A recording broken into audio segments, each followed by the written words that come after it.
We had a phone call from a female to police, and she had stated that she would harm herself if police didn't attend.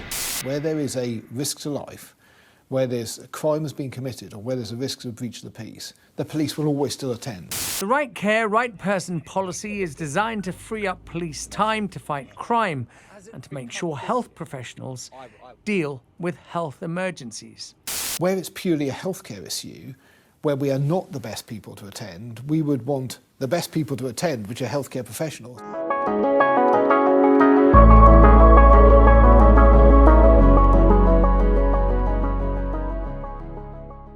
We had a phone call from a female to police, and she had stated that she would harm herself if police didn't attend, and she was going to do this with a firearm.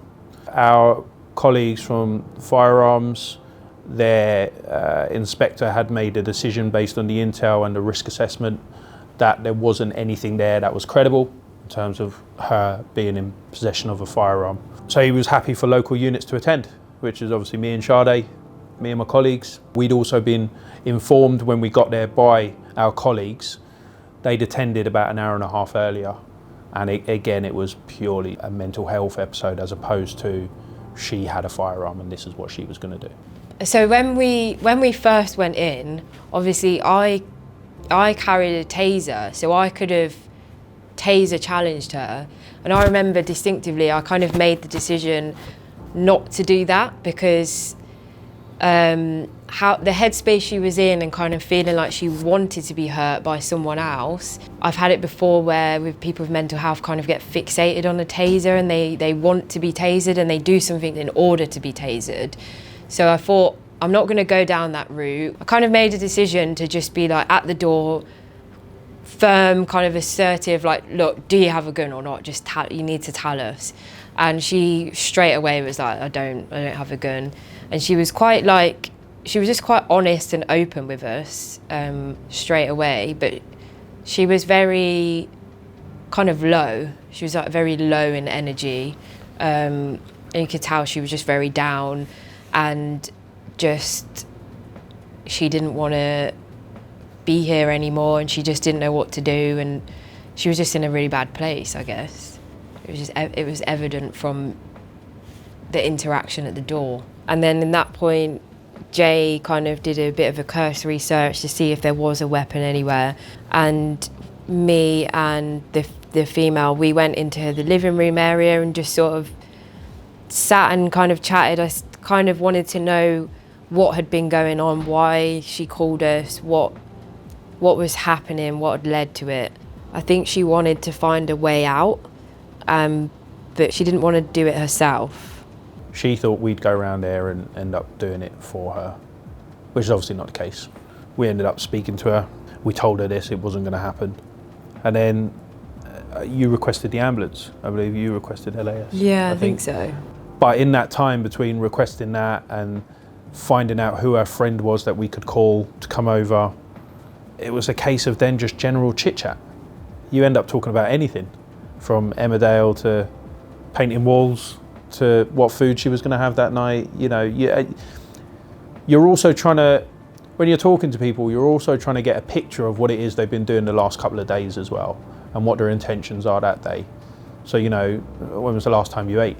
You know, the ambulance are going to want to know stuff like that. Have you seen anyone? Have you been out? Have you been out for a walk? Have you had some fresh air? You just try and make her see the positives of what she's got in her life rather than, I imagine she was just focusing on all the negatives.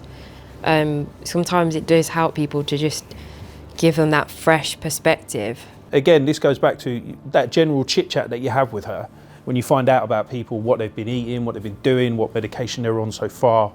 And I think she'd mentioned sertraline. So I said, oh, I've been on that myself for a long time, or I was on it for a long time at the time of the call. And I think that kind of, you know, her eyes almost lit up a little bit as almost to say, wow, like he's been through something similar, or, you know, he's normal. I'm not a robot. We have feelings as well, you know, and the reason my dark hole was because of something that I dealt with, it just come back to haunt me, unfortunately.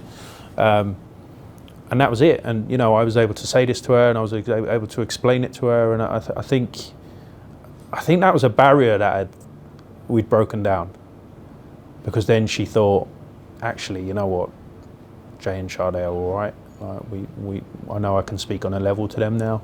I did quite enjoy chatting to her because we had to be there, that was fine. And I wanted to be there to give her the help. But then it's a disservice to the rest of London because I'm not out doing what I should be doing. But yeah, I think she had a laugh. What I was trying to say earlier is that there should be someone that does that, but I just don't think it should be police. Like there should be able to be a service where someone that's in that headspace, or they're really low and they're thinking about ending it, there should be able to be a service where someone comes over and helps you and talks through things, and it's just someone to be there, I guess.